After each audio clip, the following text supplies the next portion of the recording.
Welcome back to ADHD Realities. I'm your host, Dr. Leanne Borneman, sexologist and ADHD expert, and this is the podcast we talk all things ADHD and sexuality in ways the research is still lacking. And today's episode is extra special for me because not only is my guest an incredible advocate doing powerful systems level work in the neurodiversity space, he's also an old school high school friend. Dave Thompson joins me to talk about what it actually takes to make workplace inclusive, not just in theory, but in lived practice. So we talked about accommodations and why that word makes people glitch, and emotional weight of disclosure, and how AI is both helping and hurting depending on who's shaping it.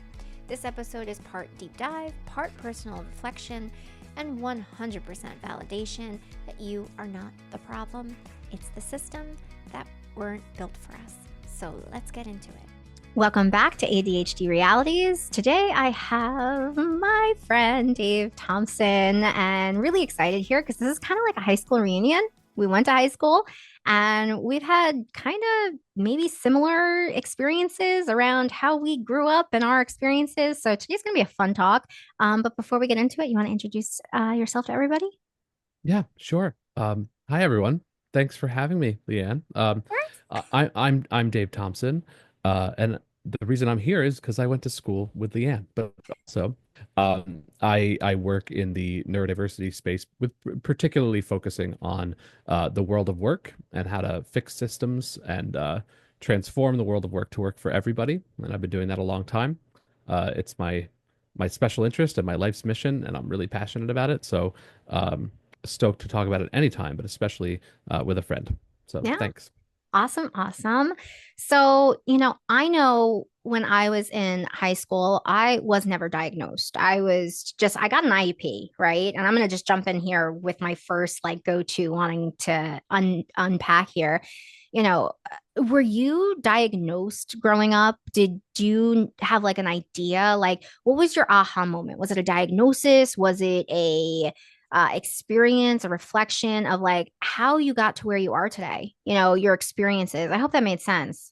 For sure. It makes a lot of sense, particularly with regards to like all this explosion in late identification, particularly with women and people of color and other underrepresented groups, right? But I have much more of like the traditional story of a little white 5-year-old boy, going to kindergarten and being identified with ADHD and dyslexia. But that certainly wasn't my aha moment, right? So, I was raised really through a medical and deficit-based lens, right?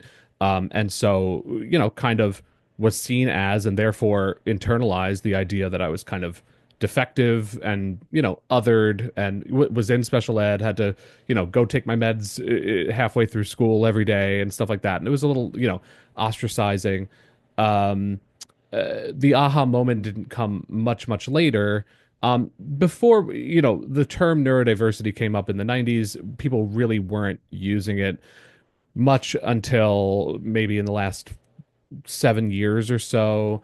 But it was when I started taking that strengths-based approach to my brain, after high school, after college, joining the world of work, when I was working with neurodivergent people. I was a mission-driven person. All I wanted to do was like, help. It's a cliche, but be the person who I needed when I was younger, Yeah. and realized that I was good at that stuff because of, not in spite of, how my brain works. And Mm-hmm. same goes for all the job seekers and professionals that I was supporting at the time. And so that was really more of my aha moment.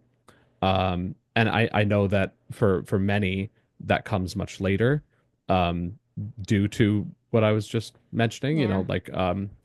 But I'm excited to see what little 5-year-old me looks like now, and what the kind of arc of his development and progress and self-realization will look like, because it'll look way different from mine, you know. Yeah, yeah. And when you're talking about your aha moment, not necessarily being from your childhood, even with a diagnosis, even having support systems in place, but more so like when you became the autonomous adult, if you will, and you were thrown out into the quote real world. I'm assuming that your aha moment came from continued challenges, not being heard, validated, seen. Like, where, like, I think what I like to always ask is, what were the messages you received, that were internalized or that you had to unlearn, right? Like in adulthood, like you just said, like we generally all kind of have that aha moment more so later in life. And that unlearning process is hard. Was it indeed college? Was it hard? Was it easier? What was your experience that got you to that aha moment? Well, so growing up, I really wasn't encouraged to like explore, first of all, definitely not explore like what I was good at, right? But also what I was interested in, Yeah. as like vocationally, how, how I could apply my skills, which you could see, to practically in productive, helpful ways for the world. Yeah. And then even my challenges wasn't really encouraged to explore exactly what those were and how to mitigate them, how to get around them, how to how to support them. And so adulthood was a rough transition for me for sure, as it is for many when the school bus stops coming, right? Not to say that I was thriving in school, but now I was in charge of my own, I didn't have an IEP anymore. I didn't have a plan anymore. And so, but that presented an opportunity, and it was a rough start, but there's been an upward trajectory ever since to explore my passions, my potential, my strengths, and apply those to the world of work, and also to identify and make peace with my internal and external barriers, um, and figure out how to work around those, which I is a never-ending process, but gets better all the time. Yeah, no, and I think also, you and I, we went to high school together, but we didn't actually reconnect until later on. And it was funny how you and I reconnected because we reconnected not realizing that we were in the same field, holding the same passions, holding kind of almost like the same narrative. And correct me if I'm wrong here, but it's really more about, how do we set ourselves up for success? And that is what you do, right? Like that's kind of the crux of what you're trying to do. You're trying to help people in businesses, corporations, use whatever word here makes sense to really create spaces that are accommodating for all individuals. Because, like, I know, and maybe I'm speaking out of turn here, it doesn't hurt anyone to be accommodating to all. It hurts when we're not being accommodating to certain individuals. So, like, taking your experience, your upbringings, the things that you learned, those aha moments, and bringing them into this idea of neurodiversity employment and the landscape of trying to create spaces that are more accommodating. Like, how did you get into this? Like, where did you start? Who, like, my mind is just like going, like, we live in a world currently, and I'm definitely not getting into politics. We're not going there. Regardless of politics, we live in a world that's neurotypical. We can't ignore it. And so, how did you like pierce it? How have you gotten in where you have people listening? And how are you doing it? I want to hear all about it. Love this. Thank you. So, um, I think a little bit of a difference between what you do and what I do overall is that I'm very into fixing systems, and while individuals like me and like you and like those I've served in the past really need direct support, right? I want to build the systems to work for everybody and to be Mm, supportive, right? yeah. But I got my start, as a an idealist, like an unrelenting optimist out of school. I wanted to help people. It was a very broad idea. So I got into human services, working with various populations, including those being seen through the lens of like developmental disability, and through the Office of Mental Health in New York City, mostly young people. Mostly people with some complicated behavioral challenges. Like I worked with mostly gang affiliated teenagers for 5 years in New York Oh, City that cool. were duly diagnosed with like something cognitive and something mental health related. So like bipolar and ADHD and things like that. Mm-hmm. Which is really where I gained a lot of confidence and learned how to communicate better. And it's a cliche to say they taught me more than I taught them, but I was tasked with things like travel training 14-year-olds through New York City, and they were taking the subway since they were 6, and they knew better than me how to cross the street without getting hit. Oh, they were holding your Um, hand, huh? yeah, yeah. So But that was a very broad focus initially. It wasn't so much uh I didn't know the word neurodiversity. I wasn't really necessarily applying it so directly to my own brain yet, but got into direct support. And then I was just really disappointed no matter what population I was working with the lack of, meaningful opportunity people were being afforded, and Mm-hmm. realized like systems change was something I was really passionate about. So I found a small startup on Long Island, which is incredible, which I'm still involved with, called Spectrum Designs Foundation, which is a mission driven small business. It's a t-shirt company for the most part, apparel, decoration, embroidery, promotional products, and things like that. Um, Anything from Happy Birthday Grandma or Family Reunion 2025 or whatever to now today making, merch for some of the largest companies in the world. Kick Like ass. the New York State Parks Department gets all their stuff from Spectrum, and Fortune 500 companies get all their stuff from Spectrum. But I got in there early because they were the opportunity business. Like they're not employing people to sell t-shirts, they're selling t-shirts to employ people. It's an autistic majority workforce. It was Yeah. a really exciting thing to be a part of. And so that was a small town operation, operating out of one room at the time. But we realized that the things that we were figuring out as kind of early adopters in this movement were way bigger than just benefiting those we were seeking to employ and support, but that it extended well beyond the walls and the confines of this business. And so I started, and it was amazing to have such autonomy and such uh, be empowered to shape a workplace in the way that works for everybody. And so I started getting on the phone with some of the biggest companies in the world at the time.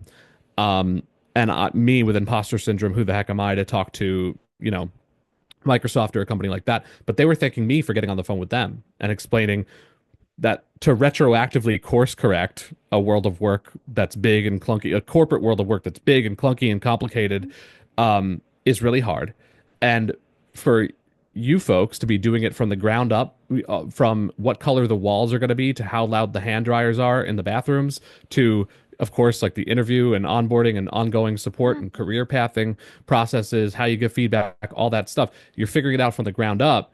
That's to the benefit of everybody. And also employing a population of people, where big air quotes here for the people listening, but are like otherwise unemployable, people with behavioral challenges every once in a while, people that have serious sensory sensitivities and other barriers to traditional workplaces. So when you start from people with particular needs and very diverse needs and very particular, incredible neuro exceptional strengths, Mhm. you're designing something better for everyone. And so eventually those two things kind of flipped, where now I work mostly in the corporate world, doing, helping run hiring programs and doing training around the world for, some of the world's largest companies. But I'll always support those, smaller businesses in the world of education and Mhm. nonprofit and things like that. So here's where my brain goes, and I'm gonna probably ask a hard question now. I'm thinking you brought up like wallpaper, not wallpaper, wall color, right? I never even thought about how color could definitely affect an individual, regardless, especially if we're talking about sensory experiences. Now, here's my thing: you go into these corporations, you're also offering and advocating education.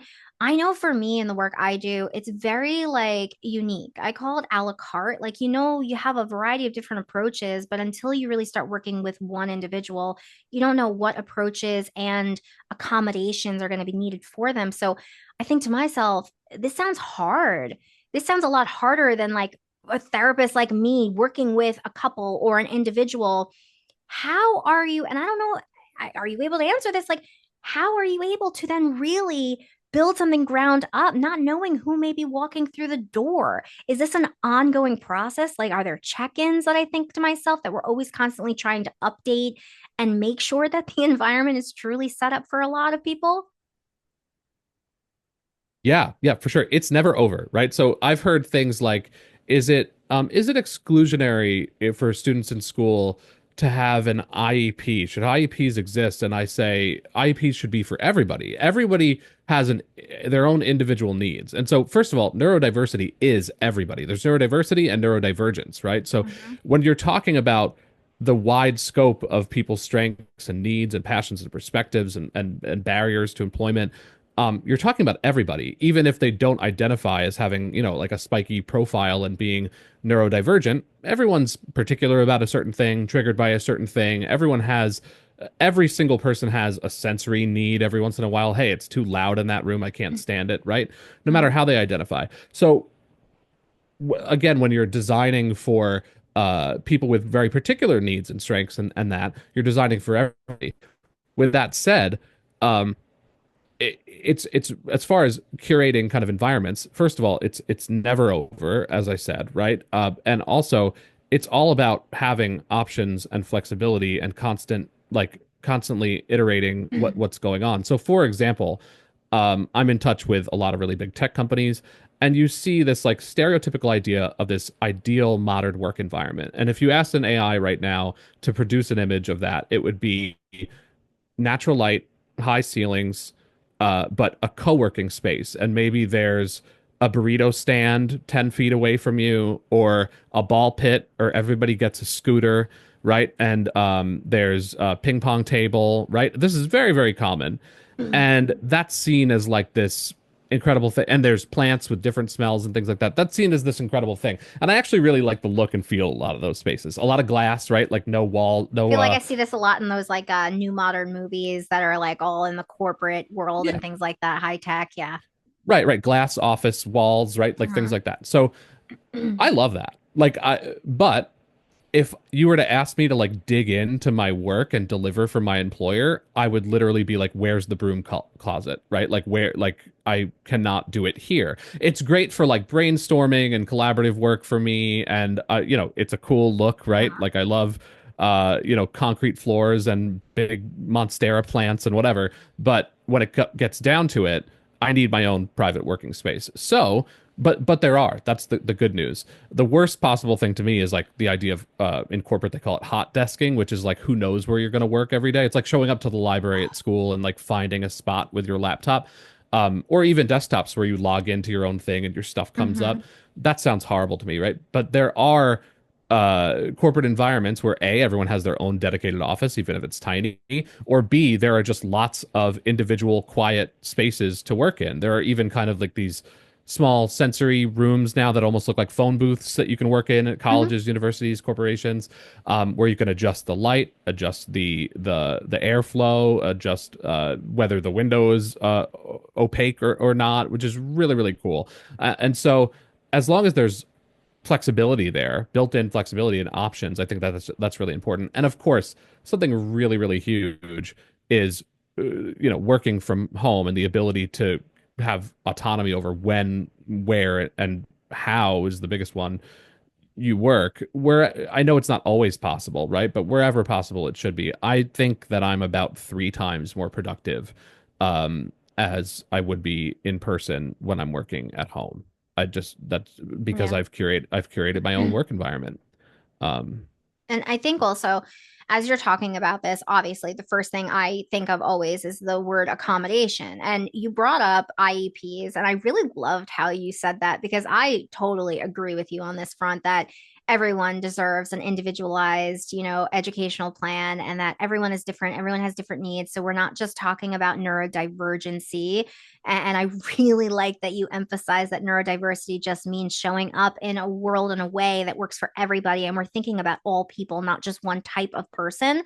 And one of the things that I hear all the time, especially having a child myself who has an IEP, is that stereotypical idea of like, well, she has to get ready for the real world.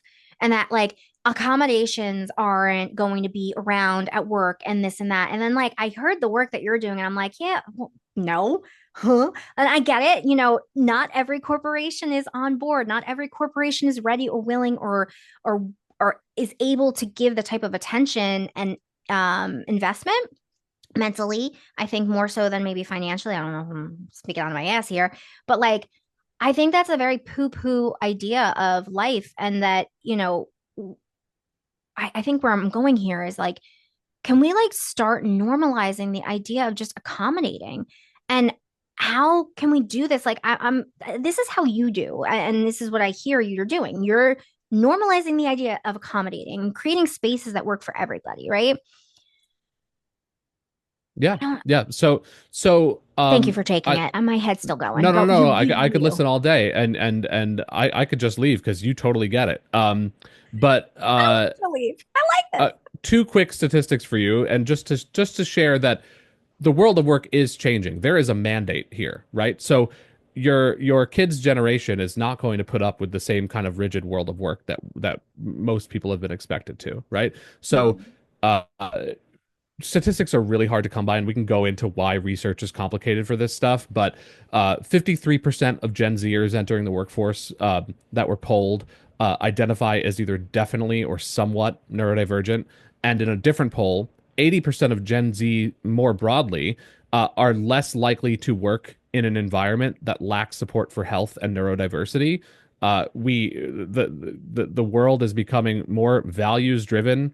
Our people are becoming more values driven and more picky, and rightfully so, and I'm all for it and I love it. So there is like somewhat of a mandate here for employers to catch up. Meanwhile, there's huge skills gaps and huge labor needs that are coming just around the corner, that they're going to need these people, fulfilling, right? So um and with the idea that everyone needs an IEP or like an IPP, right, like a professional plan, um uh, I like to, whenever possible, not even use the word accommodations. When people think of accommodations, they think of, and they are so important, by the way. They think of Braille, they think of wheelchair accessibility, right? And sometimes you need to use those legal frameworks because companies better be making things accessible, right? Mhm. But a lot of uh, things that neurodivergent people need to be set up for success do not fall under the ADA in that way. Yeah.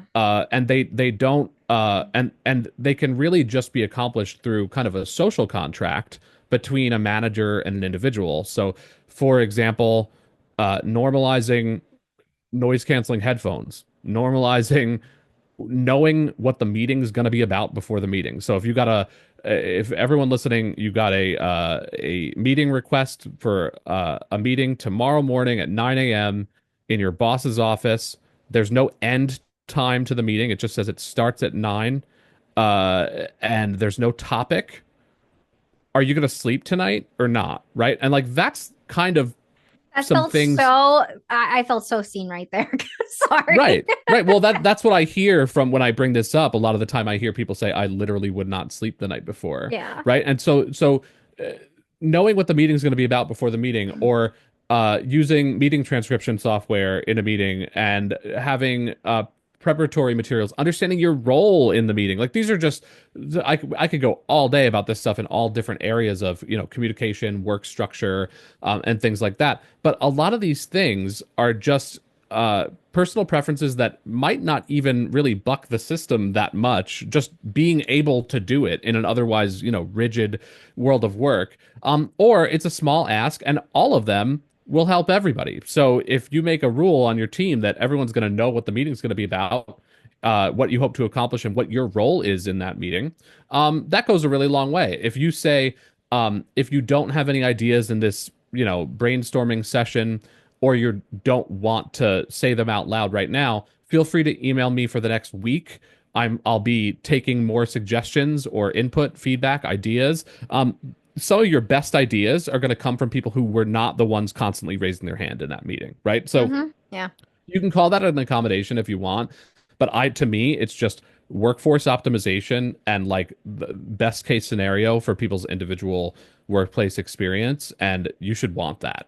Yeah. And I think also, and I like that you have that shift of a perspective of the word accommodation, because I do believe, anytime I say it, I can see a lot of people, and this isn't everybody, but I do see a lot of people the second you say accommodation, the shame or the idea of like, oh, I'm different, or there's a very negative, I think, tone to the word accommodation that gets used or thought of when used.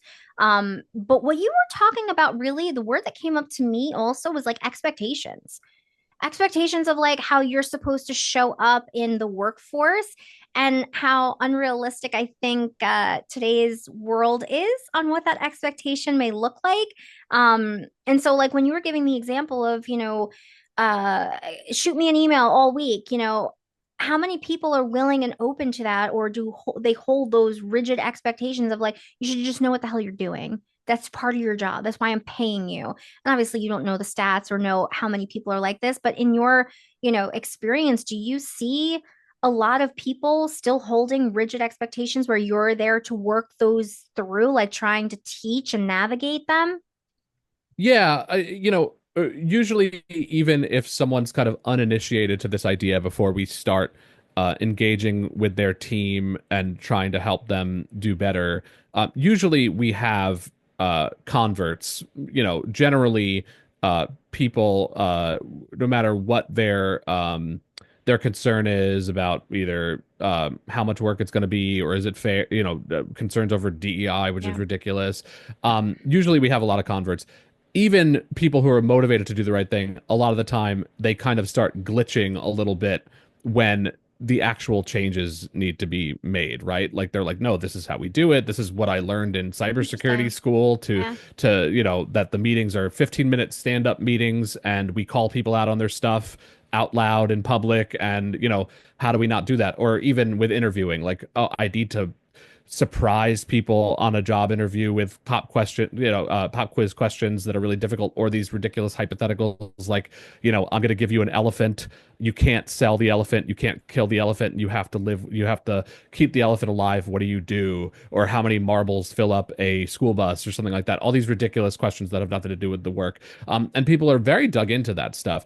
But once they understand, this is part of the reason why I still love to do a lot of kind of very 101 introductory stuff, because once people really have a true understanding that this is just universal design and to the benefit of everybody, and neurodiversity is everybody, and that teams perform better, not that this is just about not that the strengths-based approach to neurodivergence is just about, return on investment for companies, but Mm-hmm. the fact is there that neuro-inclusive teams are more innovative, productive, efficient, higher retention, higher skill acquisition, all of it. And that's not just because of those incredible skills of neurodivergent professionals. It's because of the changes you're making for everybody. Everybody, I've asked a Yep. question of in rooms of 300 people, how many people like job interviews the way that they go, traditionally? No one likes job interviews the way that they go. So why don't we change it, right? Like, Mm. and so you get a lot of buy-in that way. But yeah, there's definitely some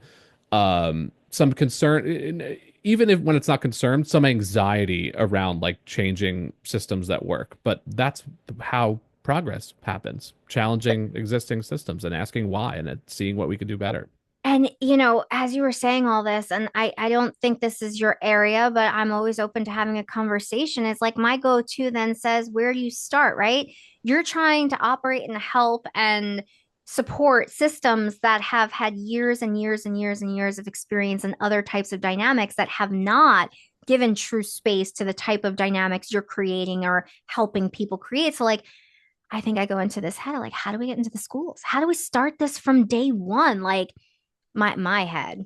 Oh, I'm Yeah. going to like justice sensitivity mode here because it's like we all do this, and you're talking about rigid values and expectations that have been taught and solidified so long from our upbringing, keep drilling in from either verbally or the messages that weren't said but are there, of what it should look like, how it should look like. And like, do you have any input, thoughts, ideas of like, can we get ourselves into this space, into our school systems? Are there people out there working on this? Like, I know you're working in corporations. Do you know of anybody or know of a group or advocacy that's trying to do the exact same thing? Because I got to be honest with you, as a parent of somebody who relies on an IEP and certain accommodations, it's frustrating as all hell to constantly have to advocate. It's like I constantly feel, even being in a very good district, like I'm always having to advocate because it's still not understood. It's Yeah. still just like you're saying you do, but then you're not. So I'm gonna stand in my corner now and let you spew here because I could go No, all day no. with that. Yeah, no, for sure. I think that it's really complicated no matter what kind of organization you're looking at to break through. I have a bunch of B's that I use. So like bias, we could talk about all day, belief systems, budgets, borders, like where you are and what Mm, you can even do is complicated. I think what's really interesting about this as a kind of a social movement and an organizational kind of organizational change movement is it happened within the world of work first. So it's very rare to be able to say, like, oh, schools or hospitals or governments have a lot to learn from like big corporations. But it's true. The reason why they were well suited to do it is because A, the initial companies that started with this and most of the companies that are doing a lot of work here are Fortune 100, if not Fortune 500 companies that have a lot of budgets for research and development and trying new things and whatever. And B, they saw a strategic mandate in that they wanted to, have a cognitively diverse team, that they saw the benefits there for things like innovation. mm, Whereas unfortunately, some of the systems that I feel should be the first to start taking a strengths-based approach to our brains and our needs and our strengths are the last, and that would be the medical industrial complex and government and education and law enforcement, military, like the people that are tasked with kind of like raising us up or protecting us or caring for us, the world of human services, right, which kind of yeah. falls into medicine a little bit. Are some of the most stigmatizing places to disclose, to ask for stuff, when I was working in human services, my first disclosure story, there's a 10-year gap between them, but my first disclosure story is that, it's an interesting opportunity as a formal special ed kid to join the world of work and say, I can reinvent myself. I don't need to talk. People aren't going to know anything about my brain and the Yeah. way it works. But I was supporting someone with ADHD with math homework. I'm horrible with math. I'm ADHD and dyslexic. And I said to him, listen, man, we're going to get through this. It stinks, but we're going to get through it. And then we're going to go play basketball. And I was pulled to the side by a manager and advised, not mandated, but advised that like it would not be in my best interest to talk about that stuff at work. And so I didn't for another 10 years. Except Um, I was telling participants, I was telling those I was serving mhm. quietly, and I wasn't telling my own boss. That's how, and I was working in this space. That's how stigmatizing this stuff is. So really, really complicated. I wish I had examples off the top of my head as far as organizations Listen, and I went left field with that one, so don't no, no, no, no, feel, yeah. but I I think you bring up a good point though that I didn't think of before that I think is important to speak to, especially when we're talking about like listeners here who may not work in corporations that have mhm. people like yourself helping. And this idea of disclosure, I know that's something that I talk a lot about with my clients, and this clearly seems like territory you're very used to. How do you think people should approach it? If they are working in organizations and companies that don't necessarily set up for their success or diverse in a variety of different ways. And, you know, what would you suggest? Because I know it's a very tricky tango, depending on where you're in. So I guess maybe starting with like the worst case scenario setup company and then work your way into more supportive. Like, what could that look like? So the first thing I would say, there's kind of like a little bit of a decision tree that I would suggest, and I'm not going to go I over the love whole your thing, visuals, but decision but tree. that's just how I think. Yeah, but like, you know, the first question is why? Not to challenge the individual, but if you were to come up to me and say, "Hey, should I or can I or how do I disclose?" My question is, why do you want to? And is it because it's usually one of two reasons, right? It's because you need something, like there's a very direct need, like I'm freaking out, my boss doesn't know how to talk to me, Mhm. or they moved my office, which happened to me one time, and it was like so did not work for me, and I was so upset before I was disclosing again at work. Um, uh, or it's like, and this is how I feel. I want to speak my truth. Like I introduce myself within 30 seconds. Oftentimes people know that that's something different about me. Like just so people know, because I shouldn't be embarrassed by it. Because I want to help create change, right? Like so, there's usually like one of two things or both, right? Like you Okay. need something or you just want to be out there, right? Mhm. And so and then do you feel safe? The next question is like, do you feel safe to say that or to ask for that. And then why not? Right? So as far as needing things, and this is what I tell employers all the time, people should be able to ask for stuff without handing you their autism card or their ADHD card, right? Like something like knowing what the meeting's going to be about, or something like noise canceling headphones, or a private space to work, or flexibility. I know most people are returning from home, returning to the office from being fully remote, but like if I could keep 2 days, I'm way more productive at home, and I could show you why, I could explain why or whatever. Like, you shouldn't need to go through any sort of clunky bureaucratic traditional red tape Yeah. process to get that stuff. Hmm. And so I would advise just to ask for that thing first. And if you're, you know, things need to be like escalated, or you need to reconsider if you're not getting those things, Yeah. right? Um, but and sometimes, and this is ugly to say, but sometimes it's not the right place for you. Like if you feel the need to tell people and you don't feel like you can tell people, Yeah. that's a huge red flag. That's not your problem. That's their problem. That Yeah. stinks, right? And that right there is very tricky too. You bring up a very valid experience, but a reality based experience of like recognizing and realizing at some point that maybe the space you are in currently is not set up for you. And then that means you have to make a change. So while it's not about you, it's still then your job per se to show up for yourself. And that in itself just becomes possibly frustrating, upsetting. There's a lot that can come up with it, but I really like your approach on how a person can start navigating the idea of disclosure, that it doesn't necessarily have to be done. You don't have to give your diagnosis to anybody, but definitely ask why, figuring out those two reasons, or maybe there's another reason, who knows? And then asking yourself, do you have to go down the route of disclosure to get what it is you're looking for?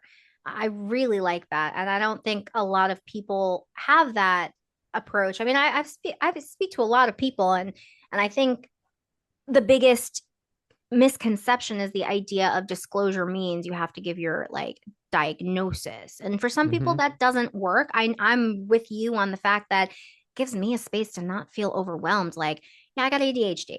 Therefore, when I'm talking to you, I might be looking out the window. So let's just drop the expectation or the idea that me not looking at you means I'm disrespecting you. I'm not. I just want to have a space where I don't have to think about all the reasons to tell somebody, like, hey, this is what's going on and why. Like, it Mm-hmm. does lead to more empowerment for me, but not everyone's like that. Um, but I do like that approach. And I guess I'm jumping. This is what happens when you decide to have a podcast as an ADHD, or you just jump from shit to shit to shit. Is there any accommodation that you see as, and I'm using the word accommodation for a reason here, Mm-hmm. that becomes like a common one that a lot of people think of or go to that may sound great but really falls flat in practice or can be really harmful? Um, I I think the reason I'm going there is because I do believe that a lot of people think that their approaches might be helpful. Um, and generally, they're not. They're more harmful. And I'm just curious if there's like this typical go to idea of how something should be set up when we're thinking of diversity in the workplace that you see or that you're having to kind of navigate, or no? Yeah, like, so for example, if I just tell someone I have ADHD and you look at like hashtag ADHD, like the memes that you're going to see are like about people losing their phone and their keys all the time. That's not me, right? Like, so I don't. And maybe that's because I've developed survival skills and systems over time where Mm-hmm. like I just put it in the same place every day, and my wife loses her phone and her keys way more than I do, and that's funny to me. Because it really like challenges our stereotypes, right? So when you think about accommodations and you think about like kind of these off the shelf things like, oh, if this then that, they're not going to work the same for everybody. So like detaching that menu of accommodations to Yeah. identity or diagnosis is really important, Mm-hmm. for individuals and for organizations, right? And even if you and I both have challenges around task management or something like that, what I use, like I suggest digital platforms and stuff that I don't use myself because I still think they're cool and I want other people to try them. Like I Yeah. like the idea, but it doesn't work for me. I cannot get off paper. Like I have a very uh, you know, um mixed bag of tricks that I use day to day, and it's mine and it's ever evolving, and that's okay. So, just keeping an open mind as far as what that looks like.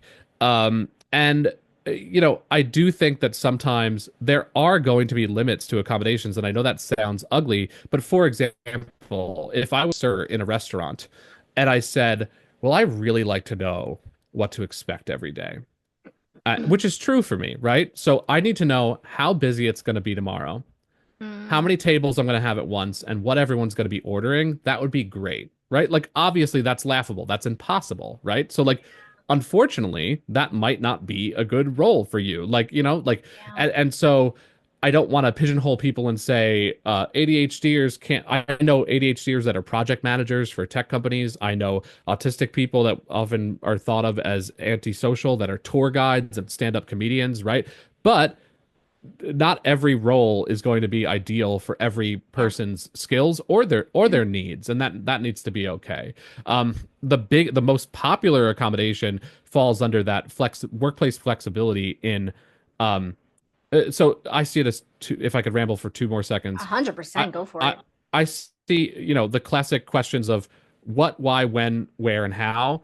What and why need to be very like often success enablers and accommodations need to be are involved involving clarity around your what you're doing and context as to why you're doing it, how much work needs to be done, how do I know when I'm finished, what do I do next, just like team alignment kind of stuff, right? Yeah. And that stuff there could be flexibility in how it's delivered, but often, like if I'm sweeping the floors at a company and I need to know how it fits into the wider mission of the company, like that kind of context can go a really long way, even if it's unchangeable, right? Like, and then as much flexibility as possible, and of course there are limitations there in when, where, and the biggest one is how people get things done, Mm, right? So working from home is a huge one, or if it doesn't matter whether I work 9 to 5 or 5 to midnight or whatever, why does it matter when I get my work done if it's not bothering anyone and I do yeah. my best work at night or something like that?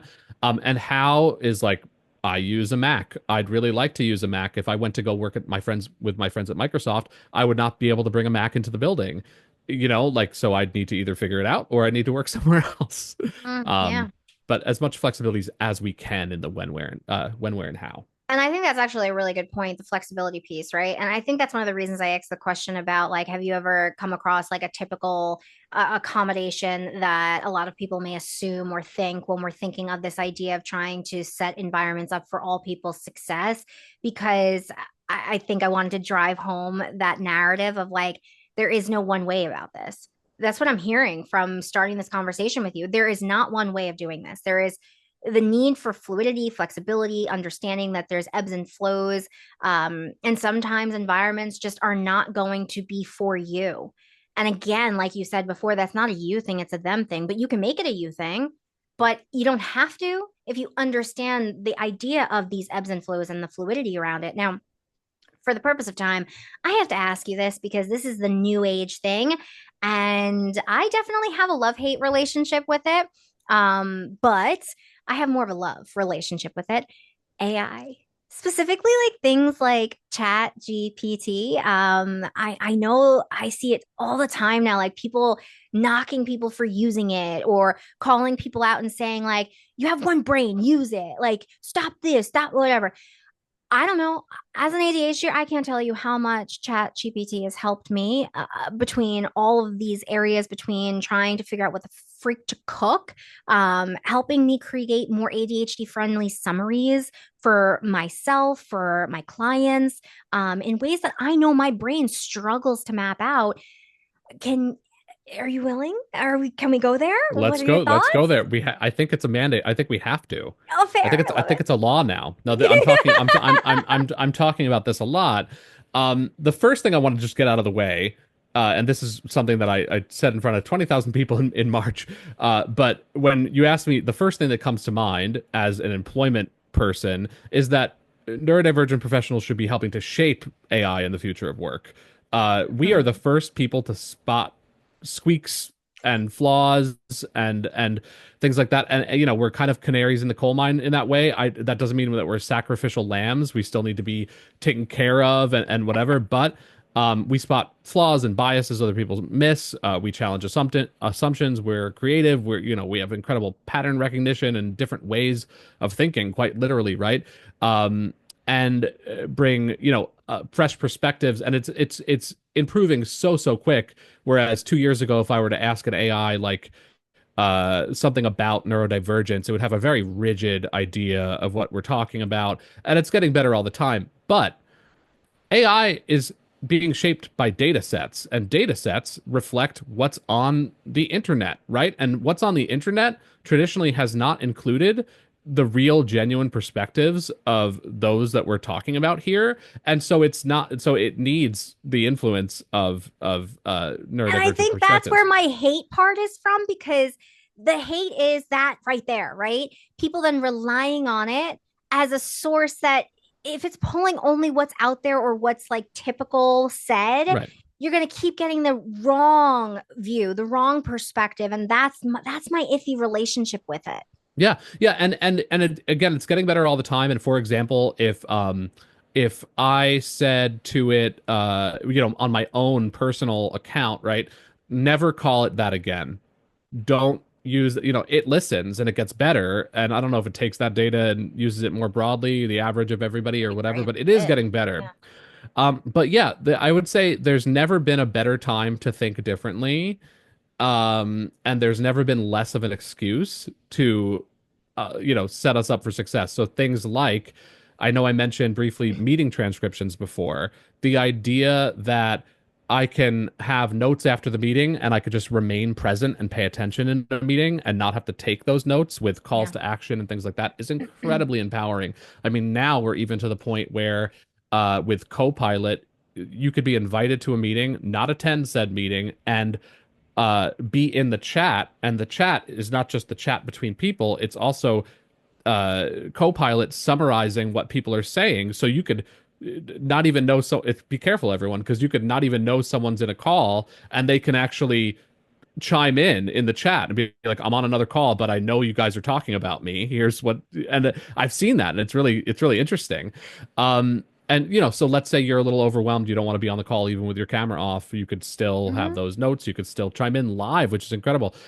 Things like task management, things like figuring out the order of operations. So like I'll make a really messy handwritten grocery shopping list and just take a picture of it, Yep. not even type it out, and I'll say, what order should I walk the store in to get these items? And it organizes it. I mean, that is incredible for Game me. changing. Game And and changing.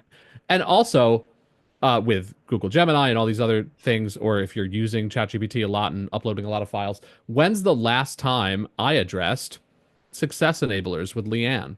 Like these ones that are really integrated into your hard drives will Mhm. actually be able to tell you that today we talked about this and this was the call to action or this was the result or whatever. That's incredibly powerful for someone who has challenges around consistency in their organization and stuff like Yeah. that. So, And I think also you're speaking volume to this idea that goes into my head. Like, there's always the good and there's the bad. So, what I mean by that too is I'm even saying it as like there's always the good person and then there's the bad person, if you will. Like, you can change the word as needed, but you're going to have the people that are using it to help support in whatever the way they need versus the people that may take advantage of it. And at the end of the day, you can't control that. So, like, I also think of it as like I'm also a professor. And so, when I was teaching live classes virtually, I wasn't this professor that told people that they had to keep their screens on. And the reason I did that is because I know not everyone works well or can concentrate like that.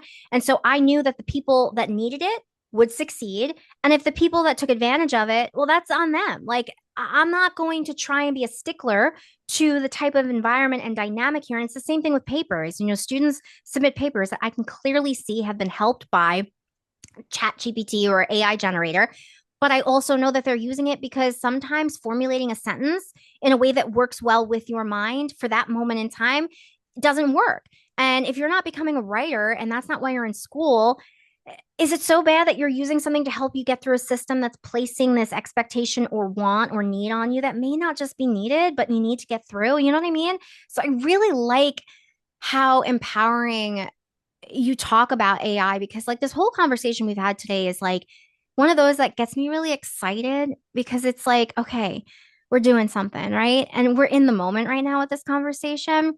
And I really do hope more and more and more people just really stop with the rigid expectations and the like, what you have to look like and what you need versus just what the fuck works for you, right? Yeah. Um, and um, I would feel very regretful if I didn't tell you this live now. My daughter watched one of your TED Talks, and I'll never forget you. And I don't know if it was your feet or your hands, but you have tattoos Hmm. left, right? Was that on your Yes. hands or your feet? It's on my hands. On your hands, okay? I will never forget my daughter who struggled immensely with that. She heard you speak and she looked at me, she started crying. She said, "Mom, someone else experiences that. It's not just a me." And I'm like, "Girl, no, it's not just to you." And I'm saying this as a closing to our conversation because your work and what you stand for impacts so many of us on so many levels. And how you see it, how you are passionately driven and showing up for the community is like, it's so important. And I am just so happy to say I have you as my friend in my corner, and I'm so happy to know you and see your progress. But I think it's really important just for anyone listening, there are people like Dave in our corner and trying so hard in the world we live in and constantly pushing barriers as best as we can. So I got a little Well, emotional that there. that means a lot. Thank you so much. And I can't say enough about you either. And I know our work is different. Like we said, it's different, but it's the same, right? You're Yeah. taking a strengths-based approach to something that needs to be focused on and that we weren't looking at before. And yeah, I'm only good at what I am passionate about, and I'm very lucky. People my last comment will be this. There's that cliche saying, which is total BS, that do what you love and you'll never work a day in your life. Um, that is not the reality. It wasn't the reality whenever someone came up with that saying, and it isn't today, especially, right? Like, we need people pumping gas and we need people sweeping floors, and that's not going to be everyone's dream job. If you were to, I've talked to people, I know more than one person who wants to be the next voice of SpongeBob. If you were to ask them what they want to do, and not everybody could be that, right? I wanted to be a rock star, but I still get to be loud and vulnerable and obnoxious on a microphone and get paid for it. So, uh, you know, there are these. We all have our goals and our passions, and I just wish I wish for everybody that they could have just a percentage of the amount of satisfaction that I get out of my job every day. And it might not look like what you pictured it looking like originally, but that doesn't mean that you can't have a really meaningful experience and a meaningful life. And yeah, that's what I want to see for everybody. So No, that's especially you. awesome. Thanks, Leanne. Of course. Thank you for being here. Now for everyone listening, how can they find you? I know you're not very big on social media, but I know you have your own TED Talks and things like that. And obviously I'll put anything and everything that is associated with you in the descriptions. But if you want to give anyone insight on how they can learn more about you. Yeah, for sure. Thank you so much. I have a website that kind of just is my mess of housing all my interviews like this and my speeches and ways to work with me, and that's neurodiversity.com. So like neurodiversity, but neurodiversity. I Uh, love that. yeah, we have fun. We have fun. And if you just Google, my name is very generic, but if you Google Dave Thompson neurodiversity, a bunch of stuff comes up. It won't be for a little while, but I know people will be listening to this in the future. I will have a book coming out in early 2026. So if you Google Dave Thompson neurodiversity book, I'm not going to say the name yet because I'm not sure. Still has to go through the editing process, but please check that out as well. Awesome. Awesome. I'm like so happy that we were able to do this. And thank you so much. I Thank just, you. I really appreciated this. I hope everyone had some sort of takeaway. I'm sure you did at some point in time in this conversation. Definitely go look him up. I can't wait for your book. And just again, thank you so much for being here and sharing space with me, Dave. You are an awesome human being. Thank you, thank you, thank you. You too. I'll come back anytime. Talk 100%. Oh, this isn't the end. Awesome. Just freaking wow. That conversation left me full in the best way. I just want to say thank you again to Dave for not just sharing his expertise, but also his heart. What he said about the importance of designing for neurodivergent folks, actually creating better systems for everyone. Whew. We need a tattoo everywhere on that one. If this episode gave you a new way to think about work, accommodations, or even your own self-worth, that's the point. And if you're feeling fired up like I am, share this episode with someone who needs to hear it. Save it so you can go back to it and just remind yourself. Now that is an ADHD-friendly way. You can also find all the links to Dave's work and talks in the episode description below. As always, thank you for being here, thank you for being real, and thank you for continuing to rewrite what success looks like for the ADHD brains. Because again, remember, it's all about setting ourselves up for success in our relationships, our sex, in a way that works with our brains and not against it. Until next time, everyone, be well.